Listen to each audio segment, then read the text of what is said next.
জননীং শারদাং দেবীং রামকৃষ্ণং জগদ্গুরুং পাদপদ্মে তয় শ্রিত্বা প্রণমামি মুহুঃ।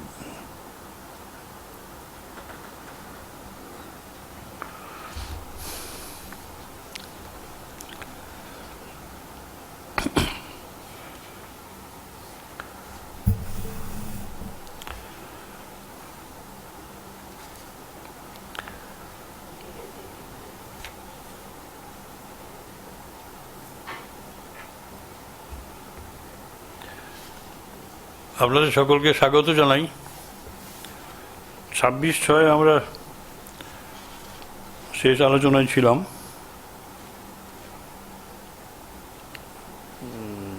সেদিনে ঋষিরা মুনিরা কীরকম ভক্তির ব্যাখ্যা করেন বা কীরকম সংজ্ঞা দেন সেসব আলোচনা হচ্ছিল, এবং সেখানে নারদ তিনি বলেছিলেন যে তদ অর্পিত অখিলাচরতা তদ বিস্মরণে পরম ব্যাকুলতা ইতি। দেবর্ষি নারদ বলছেন যে সমস্ত ধর্মকর্ম যখন ভগবৎ চরণে নিবেদিত হবে এবং তদ বিস্মরণে, সেই ভগবৎ চরণ বিস্মরণে মানে বিস্মৃত হলে তাকে ভুলে গেলে অন্তরের তীব্র ব্যাকুলতা বিরহ দেখা যাবে, সেই হচ্ছে ভক্তি।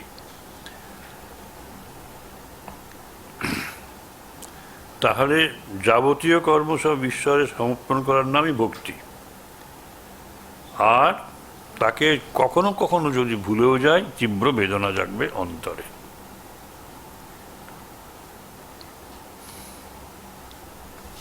তার মানে আমরা যাই করি না কেন তার চরণে নিবেদন করব, সমস্ত কর্মই হবে তার পূজা। এই যে কর্মযোগের ভালো ব্যাখ্যা এই ভক্তিযোগ থেকে আসছে। নারদ যেভাবে ডিফাইন করেছেন, দেখুন কর্মযোগে তো তাই বলা হচ্ছে, সমস্ত কর্মই হবে তার পূজা, অর্থাৎ তাতেই নিবেদিত হবে সমস্ত আমাদের আচরণ কর্ম। এটা হয়ে গেল বলে যে এরকম কি হয়, এরকম আছে, পাওয়া যায় অস্তেবম এবং এবং অস্তি, এরকম হয়। অনেক ভক্তের জীবনে এইরকম প্রকাশ দেখা যায়, এবং উদাহরণ দিচ্ছেন যথা ব্রজ গোপিকানাম। এইবার একটা সুন্দর তত্ত্বের আগমন ঘটছে যে ব্রজ গোপীদের জীবনে এইরকম আমরা দেখেছি। সামান্যতম সময়ের জন্য যদি শ্রীকৃষ্ণের অদর্শন হতো তাহলে তাদের দুঃখের সীমা থাকতো না। যেমন বলছে যে এটা তো এক ধরনের অ্যাটাচমেন্ট। ন, কেন নয়? এই ব্রজগোপীগণ কৃষ্ণগত প্রাণ, এটা যেমন সত্য, কিন্তু তার ভগবৎ সত্তা, ভগবৎ মাহাত্ম্য, এটা তারা কখনো ভুলে যাননি, বিস্মৃত হননি। ন তত্রাপি মাহাত্ম্য জ্ঞান বিস্মৃতি অপবাদ, অর্থাৎ তা সত্ত্বেও যে এমন নিবেদিত কৃষ্ণে তাদের মন প্রাণ, তা সত্ত্বেও এখানে শ্রীকৃষ্ণ যে ভগবান, তার এই মাহাত্ম্য, এইটি তাদের কখনো বিস্মৃতির পারে যায়নি। অর্থাৎ এই অপবাদ, এই দোষ তাদের কেউ দিতে পারবে না যে তারা শ্রীকৃষ্ণের ভগবৎ সত্তা ভুলে গিয়ে মানুষ রূপে তাকে ভালোবেসেছে, এটা কেউ বলতে পারবে না।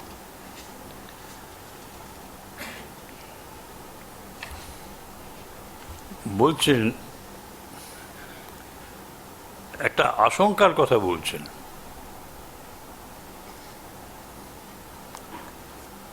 বলছেন আমরা তার আলোচনায় দেখি গোপীপ্রেমের আলোচনাতে দেখছি যে পরম প্রেমাস্পদের এই যে ঈশ্বরত্ব, এই মাহাত্ম্য, এ সম্বন্ধে তারা কি অবহিত ছিলেন, এ নিয়ে প্রশ্ন করছেন। বলছে তারা তো কৃষ্ণরূপী একটা ব্যক্তিকে ভালোবাসছেন, আমরা দেখতে পাচ্ছি, এবং নিজেদের সমস্ত ভালোবাসা তার চরণে নিবেদন করছেন। তার ঈশ্বরীয় সত্তা কি করে তাদের স্মরণে থাকবে? তখন বলছেন, নারদ বলছেন যে একথা বলতে পারবে না, কারণ যদি এইরকমই হয়ে থাকে তাহলে সেই ভালোবাসাটা তো উপপতির প্রতি ভালোবাসা এসে গেল।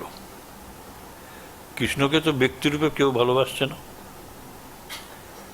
কৃষ্ণকে ঈশ্বরবোধে যদি ভালো না বাসে তাহলে এটা তো একেবারে মানবীয় প্রেম হয়ে গেল। ঈশ্বরবোধহীন ভালোবাসা ভক্তি, আর যাই হোক, ভক্তির দৃষ্টান্ত, ভক্তির উদাহরণ নয়। এবং আর একটা কথা এর সঙ্গে সঙ্গে আসছে, যে এই যে পার্থিব ভালোবাসাতে যাকে ভালোবাসি তার সুখেই যে আমি সুখী হব এই বোধ থাকে না। মানে তারও সুখ চায়, আমারও সুখ চায়। এই টু ওয়ে কানেকশন না হলে পরে পার্থিব ভালোবাসাকে আমরা ব্যাখ্যা করতে পারবো না। সেই জন্য বলছেন নাস্তেব তস্মিং তৎসুখ সুখিত্তম, অর্থাৎ এই পার্থিব ভালোবাসায় প্রিয়জনের সুখ যে নিজের সুখ, এই বোধটা তো থাকে না। অর্থাৎ তাকে, শ্রীকৃষ্ণকে তারা যেভাবে ভালোবাসতেন তাতে এইটা স্থিরীকৃত হয় যে শ্রীকৃষ্ণের সুখ হলেই তাদের সুখ, ব্যাস, তৎসুখ সুখিত্ব। নিজেদের ব্যাপারটা তারা দেখতেন না।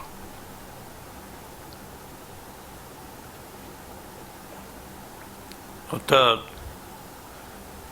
গোপীরা যে শ্রীকৃষ্ণের ভগবৎ সত্তা সম্বন্ধে যথেষ্ট অবহিত ছিলেন, সেটার প্রমাণ হচ্ছে তারা নিজেদের সুখ এখানে কাউন্ট করতেন না। তৎসুখ সুখিত্তম, তোমার সুখেই আমার সুখ। অন্যটা বলবে না যে আমার সুখে আবার তোমার সুখ, সেটা বলবে না, যে তোমার সুখেই আমার সুখ।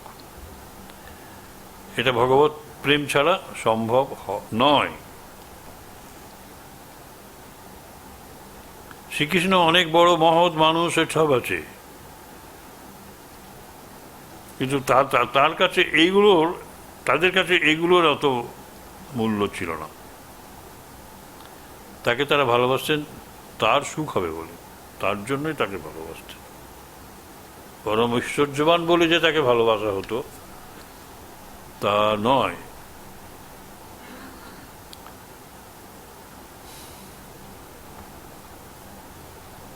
যদি তা না হয় তাহলে বন্ধনের কারণ হয়ে যেত, এবং সেটা কখনো ভক্তের আদর্শ হতো না। তাহলে গোপী প্রেমের এইরকম উদাহরণ ঠাকুর শ্রীরামকৃষ্ণের জীবনে আমরা দেখতে পেতাম।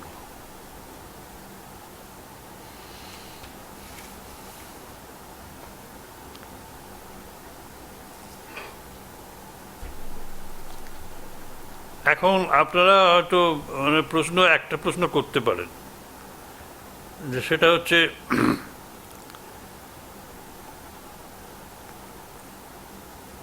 আমার ভালোবাসার পাত্র, তাকে আমি এই গোপী প্রেমের আদর্শ সামনে রেখে ভালোই বেসে যাব, হ্যাঁ, তার ভালোবাসা আছে কিনা সেটা সব দেখবো না, আমি শুধু তার সুখটাই দেখে যাব, সে আমার সুখ দেখুক আর নাই দেখুক। কিন্তু এইরকম ভাব নিয়ে ভালোবাসার পাত্র এবং পাত্রী চিরকাল বা কিছুদিনও যদি একসঙ্গে থাকতে পারে, তাহলে সেটা হবে মানে একটা দৃষ্টান্ত, এক্সেপশন। এরকম হয় না। কেন হয় না? এটা বিশ্লেষণ করে বোঝা যাবে যে স্বার্থহীন ভালোবাসা, যেটাকে নিয়ে আমি ধরে ভালোবাসছি ভালোবাসার পাত্রকে, ছেলেই হোক, মেয়েই হোক, স্বামী হোক, স্ত্রী হোক, যেই হোক না কেন, যদি দেখা যায় যে ক্রমাগতই আমি তাতে আঘাত পাচ্ছি, আমার ভালোবাসাটা প্রতিহত হচ্ছে, আমি আহত হচ্ছি, বারবার এই আহত হলে পরে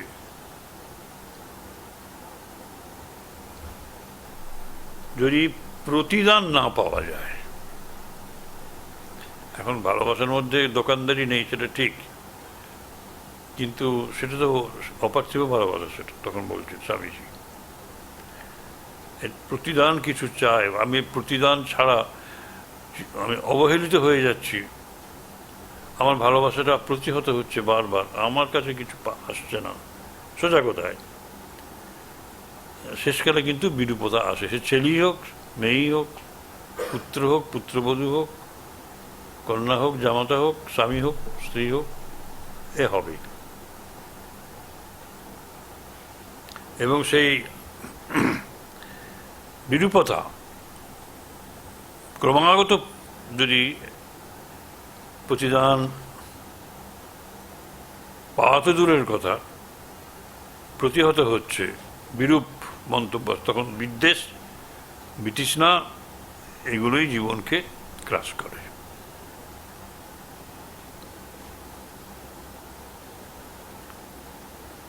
তো শ্রীরামকৃষ্ণ সে যে একটা গান ভক্তিমূলক কীর্তন করছিল, সেখানে ধর্মসভায় গেছিলেন, পালা গান হচ্ছে চন্দ্রাবলী নামে এক অপর গোপীর কাছে শ্রীমতীকে বলছেন, শ্রীমতীর মান হয়েছে, কেন কেন মান করলি, তুই বুঝি কৃষ্ণের সুখ চাসনি? শ্রীমতী বলছেন, চন্দ্রাবলীর কুঞ্জে যাবার জন্য নয়, সেখানে যাওয়া কেন, সে যে সেবা জানে না।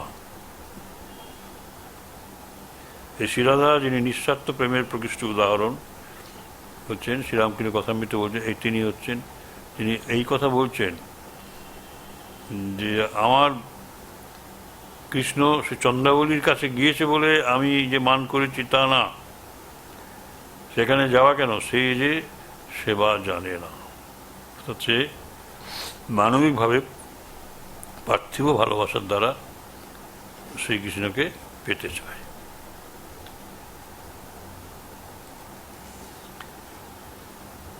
এই দিব্যপ্রেমের মানে প্রকৃষ্ট উদাহরণ, এই ধারণা খুব কঠিন, কিন্তু এটি হয়।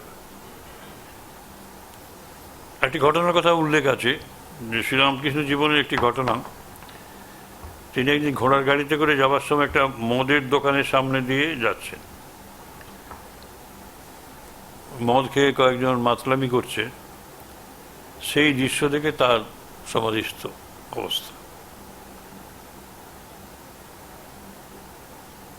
কেন হচ্ছে এটা না, দিব্য আনন্দ, ঈশ্বর প্রেমিকের রূপ তাদের ভেতরে তিনি দেখছেন। তার যে মন এত সূক্ষ্ম, এত পবিত্র হয়ে গেছে, যে কোনো পার্থিব উদ্দীপনও তার কাছে কোনো রকম অশালীন বলে মনে হয় না, কদর্য বলে মনে হয় না, সেই উদ্দীপনও তাকে যথার্থ ভগবৎভাবে বিভোর করে দেয়। এটি একটা অদ্ভুত জিনিস। আর শ্রীরামকৃষ্ণ বলছেন যে প্রেম ভালোবাসা সাধারণই আছে, সামঞ্জস্য আছে, সমর্থা, বিভিন্ন প্রকারের প্রেম বলছেন, যে সাধারণই প্রেম নিজের সুখ চায়, তুমি সুখী হও আর না হও। ঠাকুর বলছেন এটি হচ্ছে চন্দ্রাবলীর ভাব। আবার সামঞ্জস্য আছে, আমারও সুখ হোক, তোমারও হোক, আমারও সুখ হোক, তোমারও হোক, তাহলে ভালোবাসা থাকবে না। তোমার হবে আমি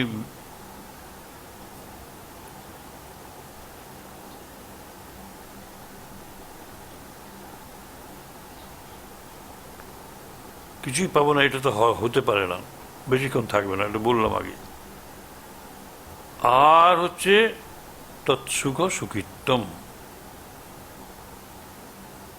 ঠাকুর বলছেন কথামৃতে, বলছেন তৎসুখে, তোমার সুখে সুখী, আমার যাই হোক। গোপীদের এই উচ্চ ভাব ছিল, ঠাকুর বলছেন।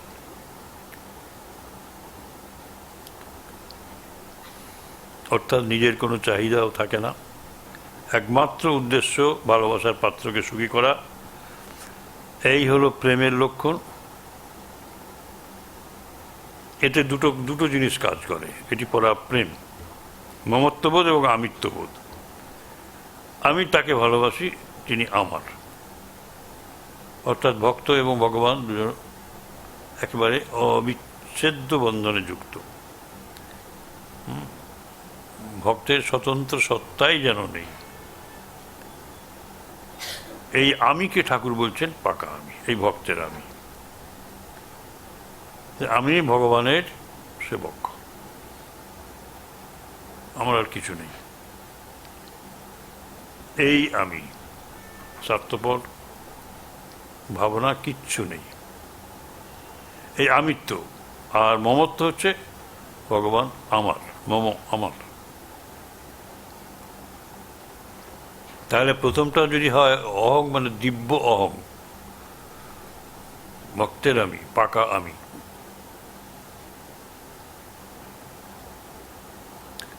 আর দ্বিতীয়টা হচ্ছে ঈশ্বর আমার।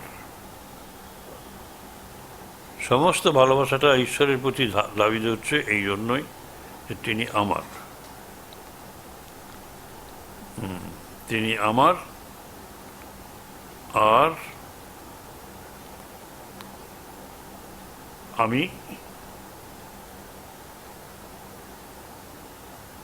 আমি তাকে ভালোবাসি এবং আমার স্বতন্ত্র সত্তা নেই, তিনি আমি। আমার যেটুকু আমিত্ব আছে তারই জন্য। এই নারদীয় ভক্তি খুব কঠিন।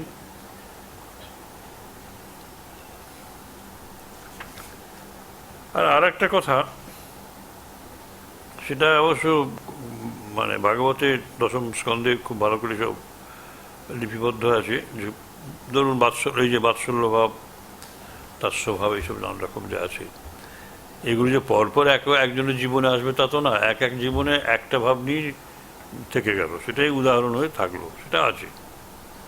এখন আমি যাকে ভালোবাসি তার ঈশ্বরত্ব আছে, ঐশ্বর্য আছে, দেবত্ব আছে। এটা যদি থাকে, এটা যদি মনে একেবারের জন্য যদি এসে যায়, তাহলে আর ভালোবাসতে পারবে না, ভয় পাবে। শ্রীকৃষ্ণকে যশোদা ছেলে হিসেবেই দেখত, সেই জন্য মারধর করতে, বেঁধে রাখতেন, আবার কাঁদতেন। তো সেই মাটি খেয়েছে, হাঁ করে দেখাচ্ছে যে কৃষ্ণ যে মাটি খাচ্ছে, সেই যশোদা পর্যন্ত সেই তার মুখের বিশ্বরূপ দেখছে। সেই বিশ্বরূপ দেখে অর্জুন চমকে উঠেছেন, বিহল হয়ে গেছেন, বিস্মিত হয়ে গেছেন। উনি বলছেন ভেলকি মানে ম্যাজিক হচ্ছে, ভেলকি দেখাচ্ছ। মাতাকে তো তখন দেবতা ভাবতে পারছে না, ছেলে নিজেকেও দেখছে সেখানে, বলছে ভেলকি হচ্ছে, মজা হচ্ছে। কিছুই তার ওইসব ভাবনা আসে না, আমার ছেলে, এই ভাবনাটা, তার ঐশ্বর্য কিছুই তার ভেতরে প্রবেশ করেনি। তাহলে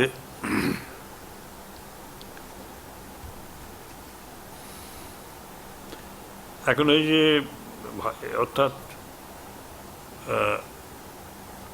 মরমীয় সাধকরা,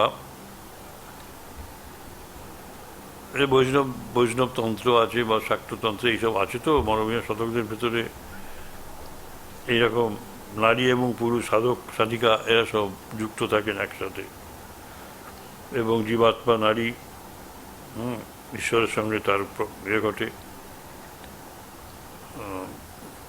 তার সঙ্গী। এই অনুরাগ দিব্য না হলে পতন ঘটে, এবং যখন দিব্য হয় তাহলে সেটি প্রেমের, এই জগতে প্রেমের সর্বশ্রেষ্ঠ উদাহরণ। সুতরাং শ্রীরামচন্দ্রের না, শ্রীকৃষ্ণের জীবনে যে এত লীলার কাহিনী আছে, এই লীলার কাহিনীগুলো পড়তে পড়তেই আমরা কিন্তু আটকে যাই। কারণ আমাদের প্রশ্ন নানা রকম, আমাদের মনে নানা রকম বিরূপ প্রশ্ন আসে। সেই জন্য সুফলের চেয়ে কুফলই বেশি আসে, আমরা অন্যরকম ভাবি। সেই জন্য স্বামীজি নিষেধ করে গেছেন যে এই ভাগবতের এইসব দিব্যলীলার কাহিনী সাধারণ ভক্ত, যাদের ভক্তি একটু জন্মেছে, তাদের না পড়াই ভালো, এরকম বলছেন। কারণ সাবধান করে দিচ্ছেন। কারণ সাধারণ ভক্তের জন্য অন্য পথ খোলা আছে। ভগবানকে পিতা ভাবতে পারেন, মাতা ভাবতে পারেন, সখা ভাবতে পারেন, প্রভু। এর বাইরে গেলেই বিপদ।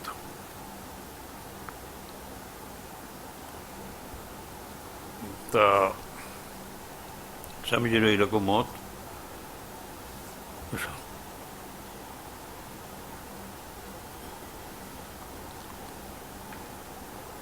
এইবার 25 নম্বর শ্লোক। সাধু কর্ম জ্ঞান যোগে ভোপি অধিকতরা। কারণটা কি না, ফলরূপত্বাৎ। এই দুটি শ্লোক আমাদের মনে অনেক প্রশ্নের উদ্রেক করে।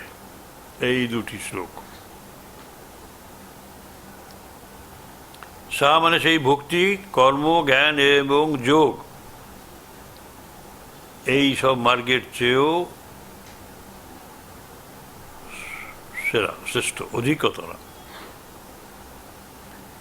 অর্থাৎ ভক্তিযোগ সেরা কর্মযোগের চেয়ে, জ্ঞানযোগের চেয়ে, আর যোগমার্গের চেয়ে ভক্তির পথ সেরা। কেন? দুটো কারণ দিয়েছেন। প্রথম কারণ হচ্ছে ফলরূপত্বাৎ।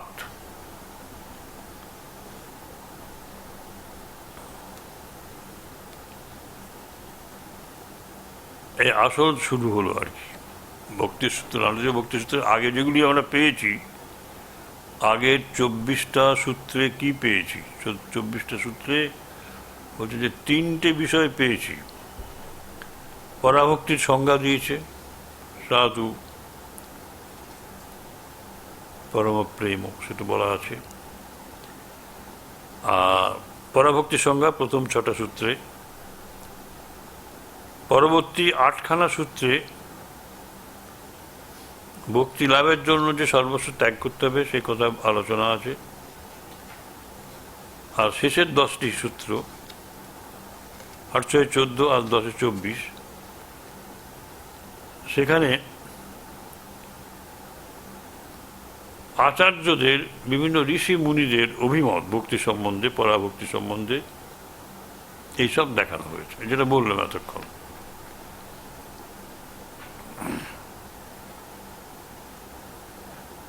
তৎসুখ সুকীর্তন, এইসব নানা রকম।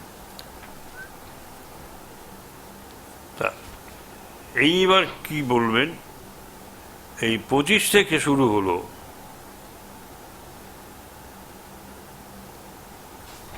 25 থেকে শুরু হচ্ছে অন্য যে সমস্ত পন্থা আছে তার সঙ্গে ভক্তির তুলনা। এই হচ্ছে চতুর্থ পাঠ বা পর্ব। প্রথম পর্বে পরাভক্তির সংজ্ঞা, দ্বিতীয় পর্বে আছে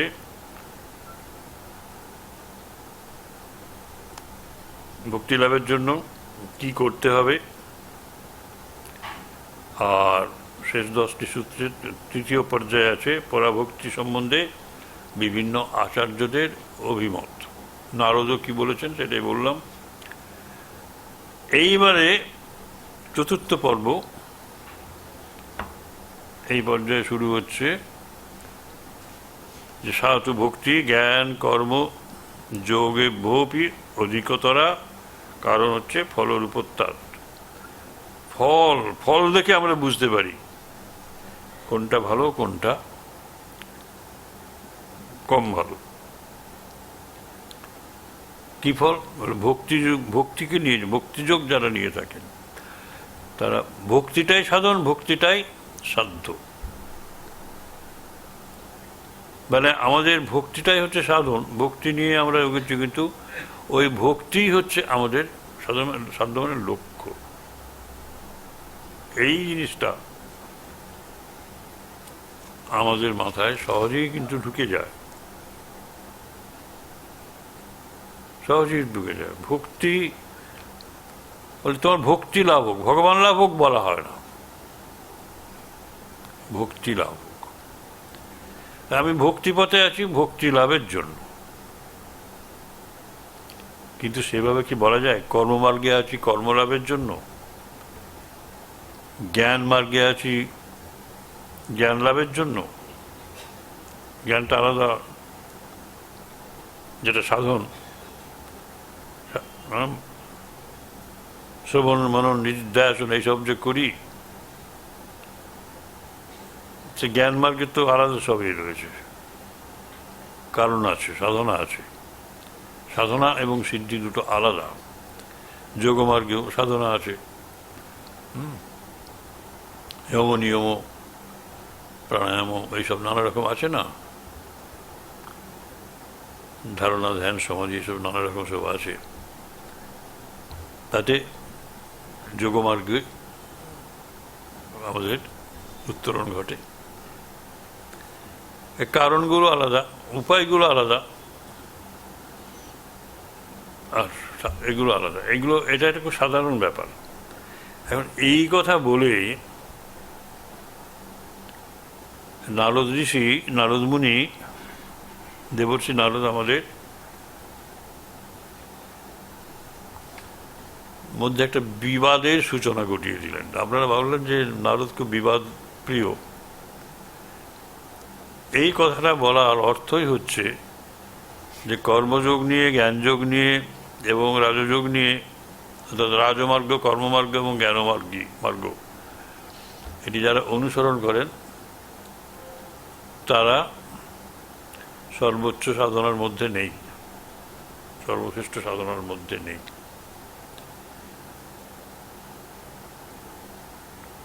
এ কি করে হয়?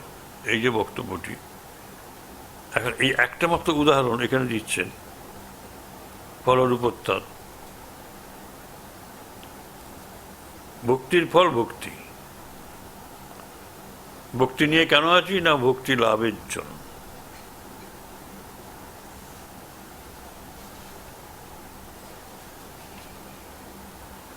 তাহলে কর্মমার্গ, জ্ঞানমার্গ, যোগমার্গ থেকে ভক্তিমার্গ শ্রেষ্ঠ।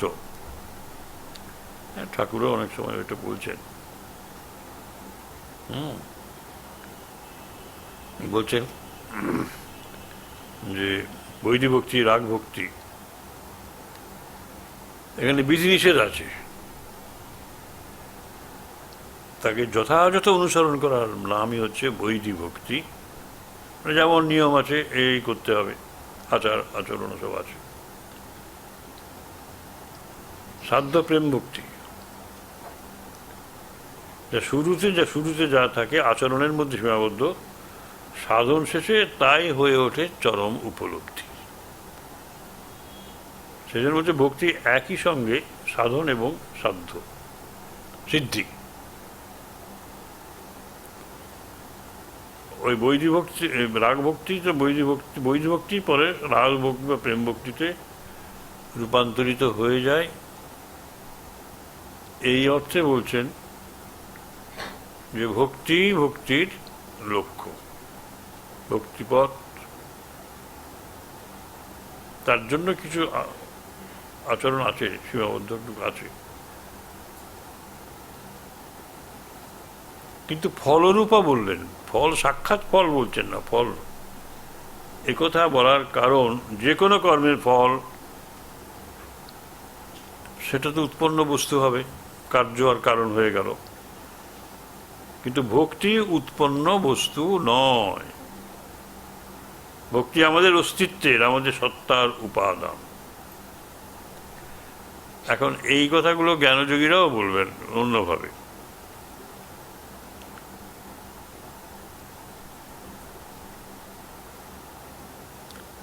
কর্ম সাধন দ্বারা আমরা যে বস্তু লাভ করি তা বিনষ্ট হয়, আমরা দেখেছি, বেশি দিন থাকে না। এই কর্মের জন্যই আমাদের দেহটা এসছে, সেজন্য দেহটাও বিনষ্ট হয়, এক গোড়ার কথা। কিন্তু কেউ একবার ভক্তি লাভ করলে তার ক্ষয় নেই, অক্ষয়। এইভাবে সব ব্যাখ্যা হচ্ছে যে ভক্তি ভক্তির লক্ষ্য নানাভাবে।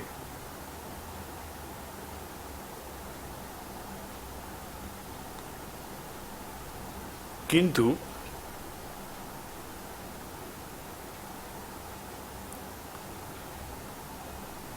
একটা কথা আমাদের ভাবতে হবে,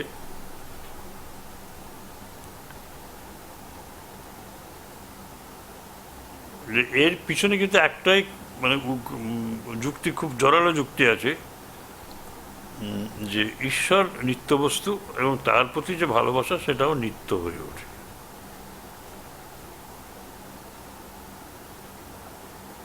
এখন জ্ঞানযোগী বলে যে জ্ঞানও নিত্য, এইসব প্রবলেমগুলো আসবে ধীরে ধীরে।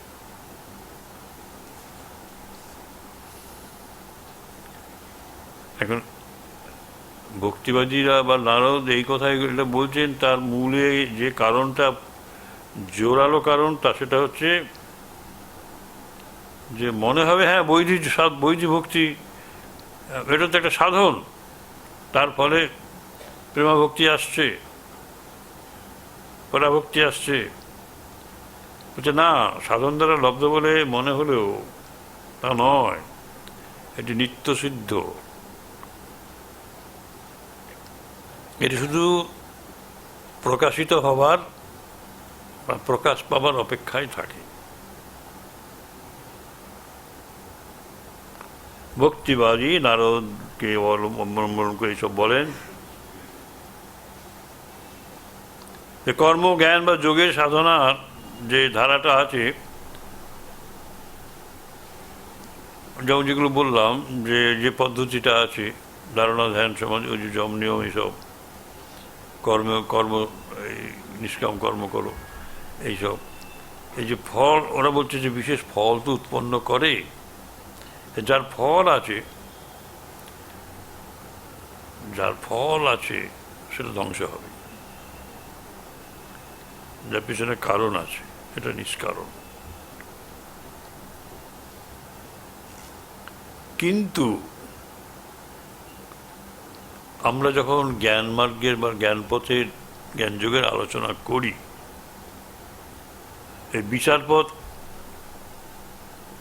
আমরা তো অনুসরণ করি, ইহ নেহ নানাস্তি কিঞ্চন, এটা নয়, এটা নয়, নানা বলে কিছু নয়। এই যে যোগী মানে যারা জ্ঞানী সাধনা করেন সত্য উপলব্ধির জন্য, এই সত্য তো ঠিক একই ভক্তির মতো, যথাযথ অনুসরণ করলে পরেই শেষে কিন্তু সৎ বস্তুতে আমরা পৌঁছে যাব। স্বস্বরূপের উপলব্ধি তো হচ্ছে সেইভাবেই, এটাই তো জ্ঞানযোগের লক্ষ্য, সেটা তো বাইরে থেকে আসছে না। এখন সেটাকেও তো এইভাবে সাধনলব্ধ বলা যায় না, মানে ফলযুক্ত, এর ফলে হচ্ছে,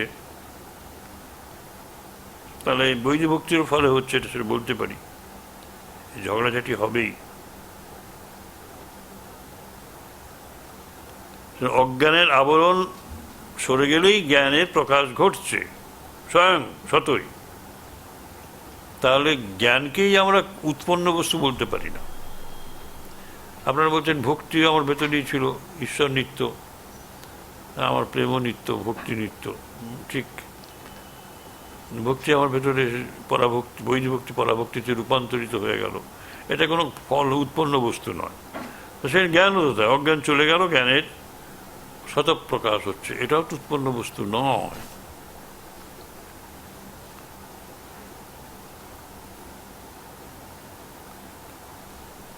তাই যদি তাহলে কর্মযোগ থেকে যদি ধরি, কর্মযোগ থেকে ভক্তিযোগ শ্রেষ্ঠ। আর কর্মকে যদি যোগ হিসেবে ধরি তাহলে চিত্তের যে কলুষতা, মালিন্য, সেগুলো তো ধীরে ধীরে চলে যায়।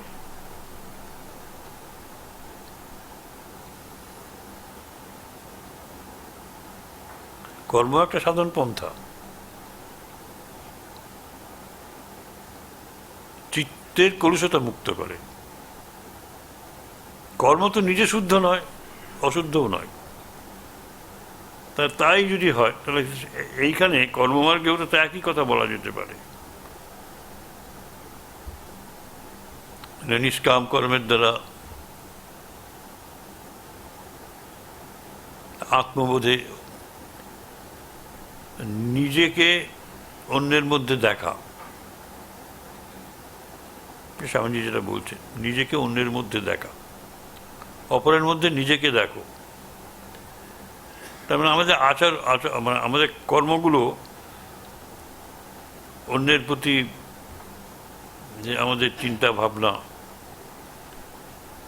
সেগুলো শুদ্ধ হয়ে যায়। আমি নিজে পছন্দ করি না এই জিনিস, তাহলে আমি সেই আমার অপছন্দ জিনিসগুলো অন্যের উপর ব্যবহার করবো কেন? আমি যে আমাকে আমার উপর করলে সেগুলো আমি কষ্ট পাই, আমিও সেরকম অন্যকে এভাবে কষ্ট দেবো কেন? এটা কর্মযোগের মূল কথা তো সেটাই। তা চিত্তশুদ্ধি হয়। অবশ্য স্বামীজি বলছেন, বা আমাদের মানে প্রেসিডেন্ট মহারাজ বীরেশচন্দ্রজি বলছেন যে চিত্তশুদ্ধির জন্য ডিরেক্ট কর্ম থেকেই মুক্তি হবে, এই স্বামীজির মত। কর্ম একটা সাধন পন্থা, নিষ্কাম কর্মের দ্বারা চিত্তশুদ্ধি হলো। এবং জ্ঞান মার্গে যে পরাভূমির কথা বলা হচ্ছে, মোক্ষ, যেখানে কোনো অসম্পূর্ণতা নেই, কলুষতা নেই, শুদ্ধ চিত্ত,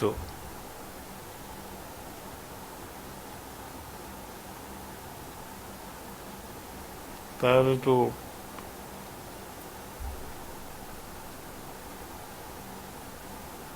ভক্তি এবং জ্ঞানের মতো কর্মও তো মানে সাধ্য বস্তু নয়, সবগুলো তো একরকম হয়ে গেল।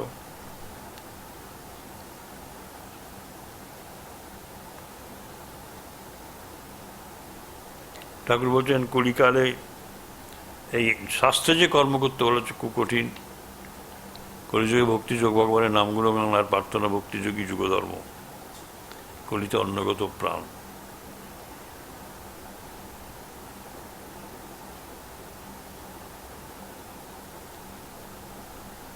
এগুলো করা খুব কঠিন, কিন্তু তত্ত্ব তো কিন্তু উৎপন্ন বস্তু বলে বোঝা যাবে না। শেষে যেগুলো আসছে কর্মের ফলে, যে মুখ্য আসছে, মুক্তিকর ফলায়ত, কর্মের ফলে। স্বামীজিও বলছেন তার শিষ্যকে, তুই যখন পরের জন্য ভাববি তখন নিজের মানে আত্মচিন্তা তো তখন তো চলেই গেল, তুই তো সর্বভূতে রয়ে গেলি। তাহলে আবার এটাই তো মুক্তি, চিত্ত শুদ্ধ হয়ে গেল, পবিত্র হয়ে গেল, এটাই তো মুক্তি। ভক্তি, বৈদিক ভক্তি থেকে ওই যেমন হচ্ছে, আবার জ্ঞানযোগের যে আচরণ সেগুলো থেকেও যেমন যোগের পথ। এবার যোগের প্রসঙ্গ, ইন্দ্রিয় সংযম, চিত্তবৃত্তি নিরোধ, এবং এইগুলি অনুষ্ঠান করলে পরে লক্ষ্য বস্তুকে প্রাপ্ত হবে সমাধি। তাহলে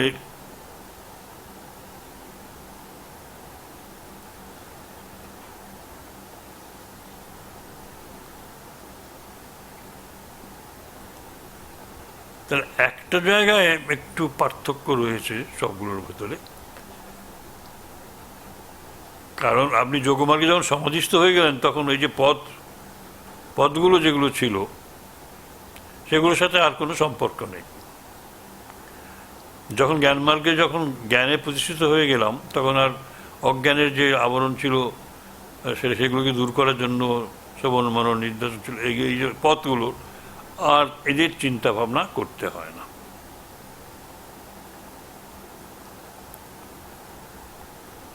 কর্মের দ্বারাও তাই, যোগের দ্বারাও তাই, জ্ঞানের দ্বারাও তাই। তার মানে যে অনুষ্ঠানগুলো করেছি করে মুক্তির লক্ষ্য পূরণ হয়েছে, সে অনুষ্ঠানগুলোর আর কোনো অস্তিত্ব থাকে না, সম্বন্ধও থাকে না।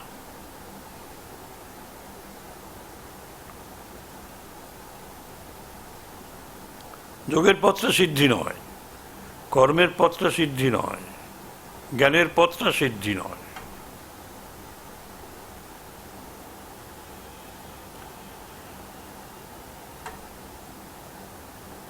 কিন্তু ভক্তির পথটা ভক্তি। সম্ভবত সেই জন্য এই ভক্তির পথকে জ্ঞান কর্ম যোগের থেকে শ্রেষ্ঠ বলছেন।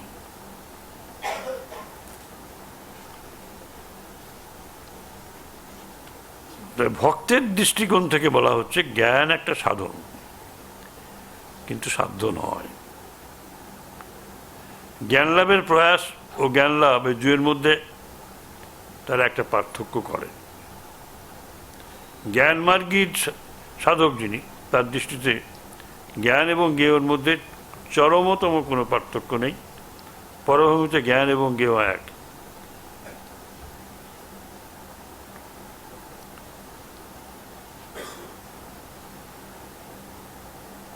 কিন্তু ভক্তের দৃষ্টিকোণ থেকে আমরা যদি আলোচনা করি, তাহলে জ্ঞানের পথ হলো বিচারের পথ, আর এখানেই এর সীমাবদ্ধতা।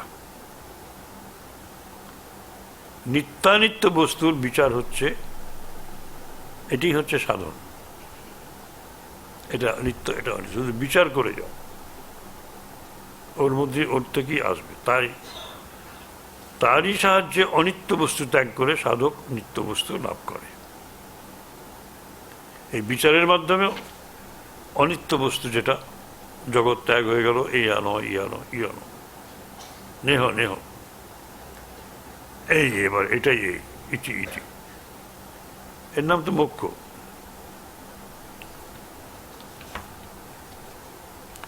ভক্তিবাদী বলছেন যে ভক্তি পথকেই শ্রেয় বলছেন, কারণ ভক্তিরাজ্যে প্রথম থেকেই ভক্তির সাধন এবং শেষেও সেই ভক্তি লাভ। সাধ্য সাধন দুই। আর শ্রীরামকৃষ্ণ আবার বলছেন যে পূর্ণ জ্ঞান আর পূর্ণ ভক্তি এক। বলছে নেতি নেতি করে বিচারে শেষ হলে ব্রহ্মজ্ঞান। তারপর যা ত্যাগ করে গিয়েছিল তাই আবার যখন গ্রহণ করে সেটা মুক্তি এসে গেল। তাহলে ভক্তিযোগে ত্যাগ কিছু নেই। সেই দেখে যে সেই ছাদ, ইট, চুন, সুরকি, সিঁড়িগুলো সেই জিনিস, একই জিনিসের তৈরি। তিনি সবটাই নেন, জগৎকে অস্বীকার করেন না। সেক্ষেত্রে জ্ঞানী কিন্তু জগৎকে মায়াময় বলছেন। এইসব টিটবিট সব আছে। ঠাকুর আবার বলছে ব্রহ্মই বস্তু, আর সব অবস্তু। তারপর অনুভব হয় যার শ্বাস তারই খোলা বেশি। যা থেকে ব্রহ্ম বলছো তাই থেকেই আবার জীব জগৎ। ঠাকুর বলছেন যার নিত্য তারই লীলা।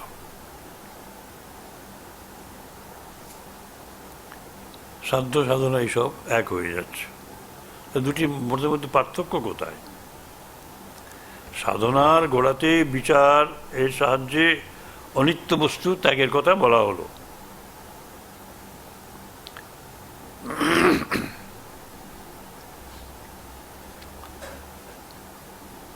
এবং পরম সত্যে পৌঁছানো গেল, সত্য জ্ঞানে।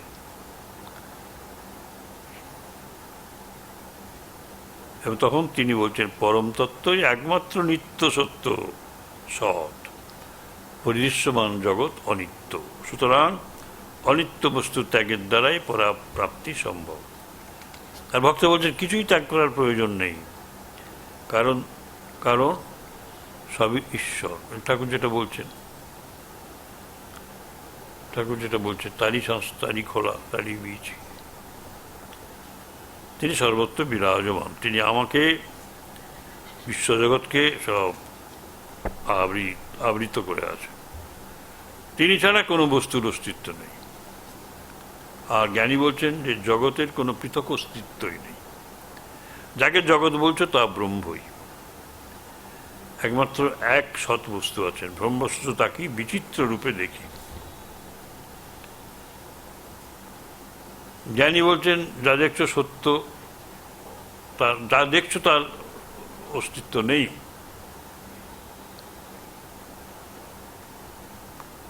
স্বামীজি সেই মেরি হেলকে একটা চিঠি লিখেছিলেন, মনে আছে, কবিতার আকারে। মেরি হেল চিঠি লিখেছিলেন স্বামীজিকে। মেরি হেল বলছেন বেদান্ত বুঝেছি আমি। তার স্বামীজিকে বোঝাচ্ছেন মেরি হেল, সে হেল ভগিনীর একজন, সে স্বামীজির খুব প্রিয় ছিলেন। কীভাবে কেমন বেদান্ত বুঝেছে সে কবিতার মধ্যে সেটি আছে, সে পড়ে সুন্দর আনন্দ পাবেন। তা সেটা বলছেন, তাহলে স্বামীজি আপনাদের বেদান্তের মত এই যে সবই ব্রহ্ম। স্বামীজি বলছেন বোনটি তুমি সব ভুল লিখলে, ভুল বুঝেছো সব। বেদান্ত বলেন ব্রহ্ম একমাত্র আছেন, আর কোনো কিছু নেই।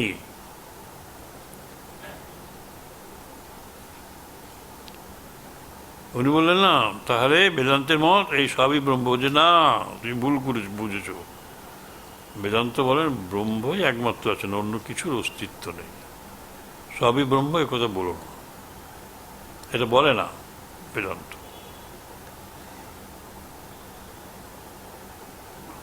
কিন্তু ভক্তের কাছে সর্বং খলু ইদং ব্রহ্ম, এটা জ্ঞানযোগীদের কথা। কিন্তু ভক্তের কাছে, কারণ জ্ঞানযোগী সব ত্যাগ করতে করতে উপরে ওঠেন, আর ভক্ত সব আবার গ্রহণ করতে করতে নামেন নিচে। প্রেমে নিচে নামা, জ্ঞানে উপরে ওঠা।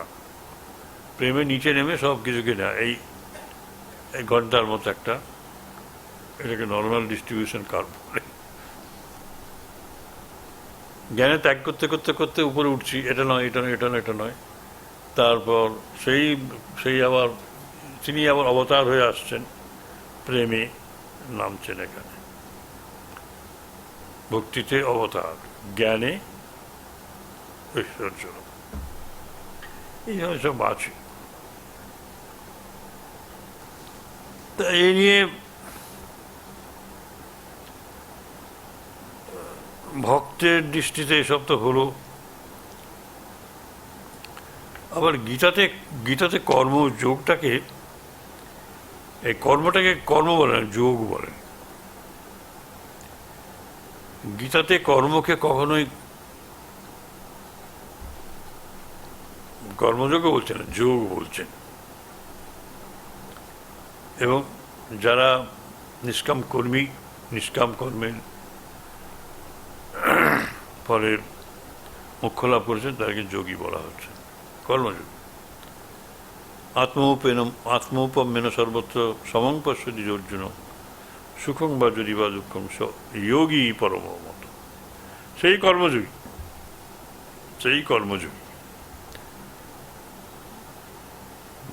একটু আগে যেটা বললাম যে অন্যের সুখ, অন্যের দুঃখকে নিজের সুখ নিজের দুঃখ বলে যদি কেউ ভেবে সেই মতো কাজ করে, সে যোগী হয়ে গেল, মানে কর্মযোগী হয়ে গেল। এবং আলাদাভাবে যোগের কথা গীতা বলছেনই না, এটাই যোগ। রাজযোগের কথা টুকটাক বলেছেন দিক সেদিক, সেটা আছে কিছু কিছু। গীতাতে বলছেন যে যোগী ভব, তসমাৎ যোগী ভব অর্জুন। এই যোগী হও মানে কর্মযোগী হও। অন্য অর্থ থাকতে পারে। এই যে সাধ্য এবং সাধন, সাধ্য এবং সিদ্ধি নিয়ে এই যে ডিফারেন্স আছে, এই জন্য মোট কি কথা হলো যে জ্ঞান লাভের জন্য যে সাধনা সেটা আলাদা, সিদ্ধিটা আলাদা। জ্ঞান কর্মযোগে সাধনা, নিষ্কাম কর্ম, আর সিদ্ধি হচ্ছে মোক্ষ, ঠিক আছে, আলাদা। আর রাজযোগে যেমন নিয়ম, প্রাণায়াম, ধ্যান, ধারণা ধ্যান, সমাধি, এসব আসন, এইসব নিজের ধ্যান, এইসব যে আছে, এগুলো হচ্ছে সাধনা। সিদ্ধি হচ্ছে জ্ঞান লাভ। দুটো সব আলাদা, সাধনা এবং সিদ্ধি আলাদা। ভক্তিযোগে এইটাই হচ্ছে প্রথম অধিভক্ত ফলরূপত্তা। ভক্তির লক্ষ্য, ফল। ভক্তি লাভই আমাদের উদ্দেশ্য। ভক্তিকে আশ্রয় করি, ভক্তি লাভ, এইটুকু মনে রাখো। সে ব্যাখ্যা করার জন্য মানে লোকে তো ভাববেই আমরা ভক্ত, আবার আমরা জ্ঞানপথ আলোচনা করি, কর্মপথ আলোচনা করি, আবার জ্ঞানপথ আলোচনা করি। জ্ঞান, যোগ এবং ভক্তি কর্মই নিয়ে আছি। আর এই কথা আমরা সহজে মেনে নেব কেন? সেই জন্য যুক্তিগুলো শোনানো হলো। কিন্তু আর একটা মোক্ষম যুক্তি, একটা পরলোকোত্তর, আর একটা হচ্ছে ঈশ্বরস্যাপি অভিমানোদ্দেশিত্বাৎ এবং দৈনপ্রিয়ত্বাৎ।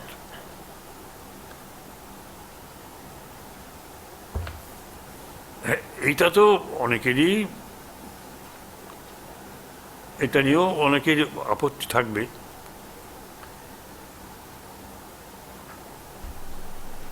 অভিমানোদ্দেশিত্বাৎ, ঈশ্বর অহংকারী ব্যক্তি যারা, তাদের থেকে অনেক দূরে আছে। ঈশ্বর অহংকারকে দেশ করেন, একদম পছন্দ করেন না। কারো জীবনে অহংকার থাকুক, ঈশ্বর সেটা একদম পছন্দ করেন না। তার দেশ আছে অহংকারের উপর, অভিমানের উপর। আর তার প্রিয় ভাব আছে, প্রিয়ত্ব রয়েছে দীন ভাব। যারা দীন ব্যক্তি, দীন, অহংকারী নয়,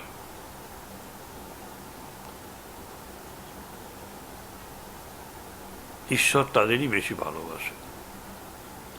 তাহলে স্বয়ং ঈশ্বর অহংকারী ব্যক্তিকে পছন্দ করেন না, আর দীন ব্যক্তিকে খুব ভালোবাসে। দয়াদীর্ঘই দন্ত, মানে প্রীতিযুক্ত, ভক্তিযুক্ত, বিনয়যুক্ত, হাম্বল।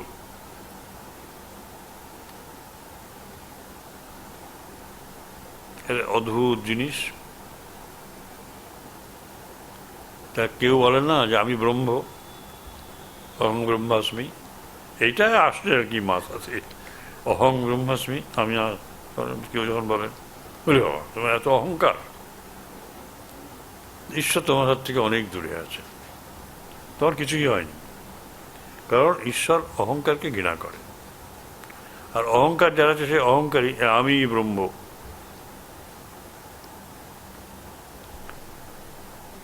এই যে অহংকার থাকা, যে বলে অহং ব্রহ্মাস্মি, তার ভেতরে কখনো দীন ভাব নেই। ভগবান তাকে একদম পছন্দ করেন না। আর দীন ভাব, আমি কিছু নই। আমাদের আছে তো নাগ মহাশয়, বুঝলেন না? নাগ মহাশয়ের দীন ভাব, স্বামীজির অহং ভাব, দুটোই আছে। নাগ মহাশয়ের দীন ভাব, তিনি কিছু নন, তাকে খুব ভালোবাসেন। দীন ভাবকে ভগবান ভালোবাসেন। আর ভক্তির মধ্যে দুটোই আছে। ভক্তিতে অভিমান বোধ আসে না কারো। কেন? যে আমি ভগবানের ভক্ত, আমি না, আমি হচ্ছি পাকা আমি। যেটা আগে বলেছি, আমি অহং, এই যে আমার অহং ভক্তি, সেটা পাকা আমি, কাঁচা আমি নয়। খুব বিনীত থাকেন ভক্তরা। এই জন্য মহাপ্রভু বলেছিলেন যে তৃণাদপি শুনিছেন তররিব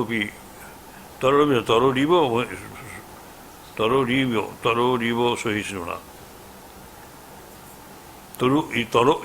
তররিব সহিষ্ণুনা, অমানিনা মানদেন কীর্তনীয় সদাহরি। এই মানেটা অনেকেই ভুল বলেন, খুব বড় বড় পণ্ডিতও ভুল বলেন, শুনেছি। অমানি না মানে নিজে মান না চেয়ে মান দেবে, আরে সেটা না। তৃণাৎ অপি সুনিচেন, মানে ঘাসের চেয়েও নিচু হবে। ঘাসের চেয়ে নিচু কে আছে? ঘাসকে যদি পায়ে আপনি চেপে দেন, সে ঘাস আবার 1 ঘন্টা পরে উঠে দাঁড়াবে, তাই তো? দাঁড়াবে। তার চেয়েও যে নিচ, এর চেয়ে নিচ কেউ হয় না। কে? না বৈষ্ণব। বৈষ্ণবকে চেপে দিলে পরে সে চেপেই থাকবে, সে দাঁড়াবে না। মানে তৃণাৎ অপি সুনিচেন, কিন্তু তরোরপি, তরুর চেয়েও বেশি এটা কখনো পাওয়া যায় না। তররিব বলে সেজন্য। কিন্তু যে একটা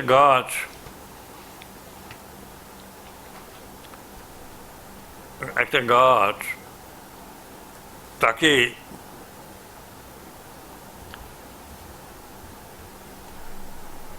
তার চেয়ে সহিষ্ণু আর কিছু আছে বলে আমাদের নজরে আসে না।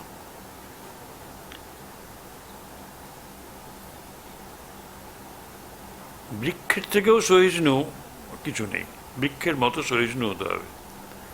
সে ফল দেয়, ছায়া দেয়, গাছ তার ডাল কাটে। আমরা কি বলি? যে সে কিছু করে না, সে সহ্য করে, ক্ষমা করে, প্রতিশোধ নেয় না। নেয় কি না নেয় আমরা জানি না, অন্য কোনভাবে আসে হয়তো।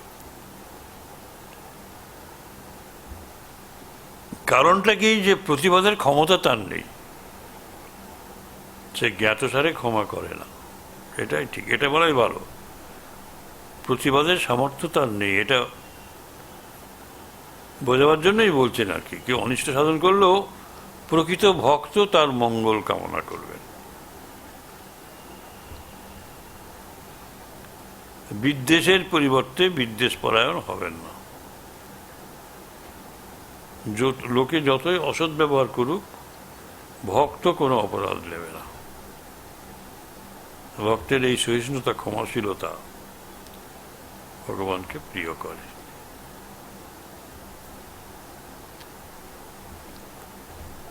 আর এই ভক্ত অমানি থাকেন, মানে মানের জন্য ঘুরে ঘুরে বেড়ান না, আমাকে সবাই মানুক। কিন্তু মানও কিন্তু তিনি মান দেন, মানিকে মান দেন। এর ব্যাখ্যা করলে অমানিকে মান দেন। অমানিকে কখনো মান দেন না, মানিকে মান দেন। নিজে অমানি থাকেন, নিজে মন আকাঙ্ক্ষা করেন। এই মানেটাই সবাই ভুল করে, যে তিনি অমানিকে মান দেন। এখন কে বলেছে? হাওয়াতে তাকে সম্মান জানাতে হবে নাকি? সব এক হয়ে গেল, মণিমূর্তি এক হয়ে যাবে? কখনো না। নিজে অমানি থাকেন, অর্থাৎ মান চান না, কিন্তু মান দেন, অন্যকে মান দেন।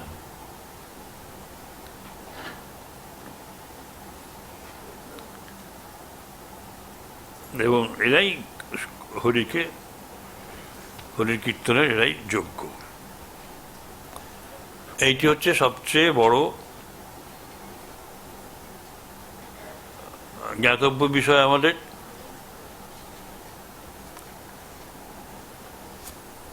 তাহলে ভক্তি প্রিয়, ভক্তি সেরা কেন? না ফলরূপত্যাৎ। ভক্তি আমরা চাই ভক্তি লাভের জন্য। আমরা কর্ম চাই কর্মলাভের জন্য নয়, বা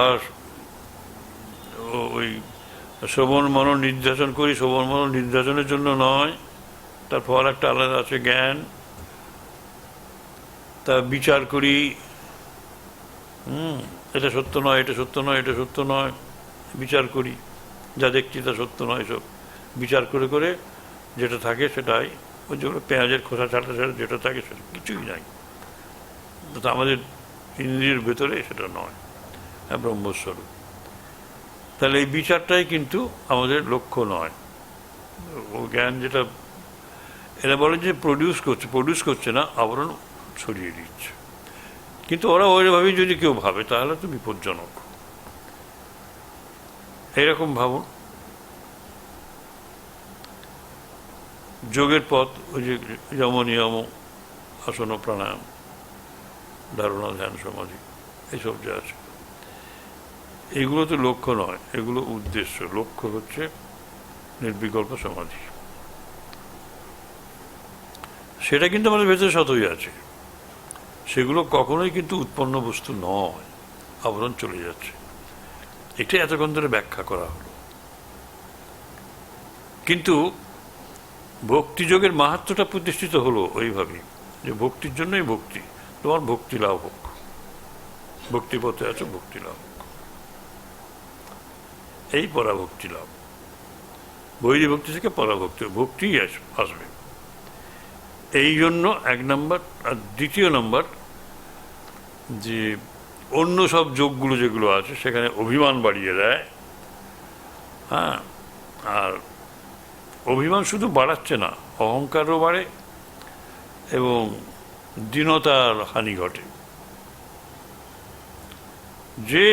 যিনি বলেন আমি ব্রহ্ম, অহং ব্রহ্মাস্মি, তিনি কখনো বলবেন না যে আমি দীনহীন, আমি তৃণাদপি শুনিচ তরহরিব সহিষ্ণু। অন্যকে মান দেবে কিসে? দ্বিতীয় বস্তু কিছু দেখে না, অহংকারী এইরকম।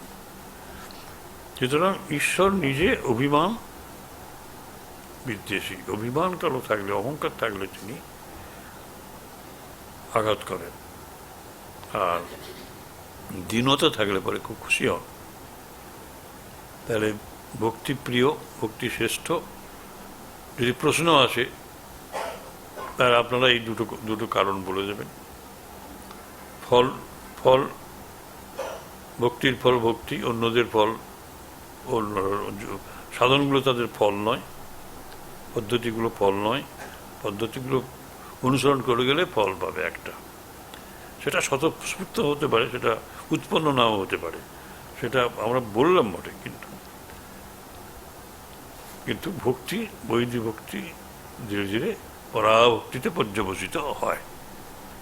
আর ঈশ্বরের অভিমান দেশ আছে, যারা অভিমানে অহং ব্রহ্মাস্মি বলে,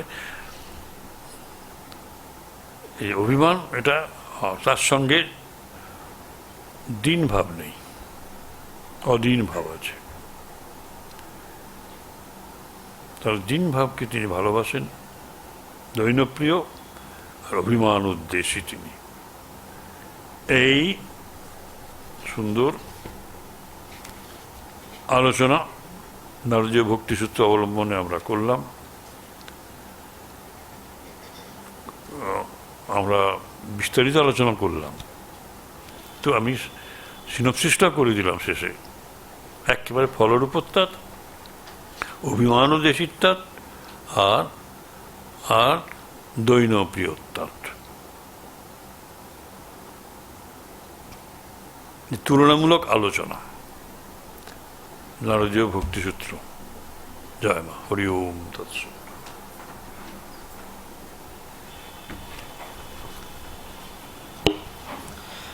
নমস্কার। এতক্ষণ